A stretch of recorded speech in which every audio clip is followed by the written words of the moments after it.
Karunagappally Kulasekharapuram government model higher secondary സ്കൂളിന് വേണ്ടി വാങ്ങിയ വസ്തുവിന്റെ പ്രമാണ കൈമാറ്റം നവീകരിച്ച പ്രീ പ്രൈമറി കെട്ടിടത്തിന്റെ ഉദ്ഘാടനവും നടന്നു. കൊല്ലം ജില്ലാ panchayat president doctor P K. Gopan ഉദ്ഘാടനം ചെയ്തു. Karunagappally Kulasekharapuram government model higher secondary സ്കൂളിന് വേണ്ടി സ്കൂൾ PTA, സ്കൂൾ വികസന സമിതി, SMC എന്നിവരുടെ നേതൃത്വത്തിൽ വാങ്ങിയ 13 സെന്റ് വസ്തുവിന്റെ പ്രമാണ കൈമാറ്റവും നവീകരിച്ച പ്രീ പ്രൈമറി കെട്ടിടത്തിന്റെ ഉദ്ഘാടനവും നടന്നു.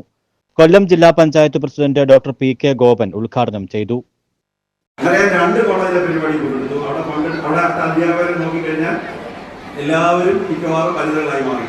കാരണം അധ്യാപനം എന്ന തൊഴില് സ്ത്രീകൾ കൂടുതൽ ആകർഷകരായിട്ട് അവരാണ് ഇപ്പോൾ അത് കൂടുതൽ ഭംഗിയായിട്ട് നടത്തിക്കൊണ്ടിരിക്കുന്നത്.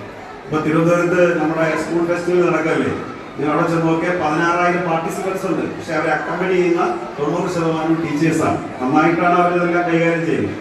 ജില്ലാ പഞ്ചായത്ത് അംഗം ജി. വസന്ത രമേശ് മുഖ്യപ്രഭാഷണം നടത്തി. ചടങ്ങിൽ മികച്ച വിജയം നേടിയ വിദ്യാർത്ഥികളെയും സ്കൂളിനു വേണ്ടി മികച്ച പ്രവർത്തനം കാഴ്ചവെച്ച വികസന സമിതി ചെയർമാൻ, PTA പ്രസിഡന്റ്, ഹെഡ്മിസ്ട്രസ് എന്നിവരെയും ആദരിച്ചു.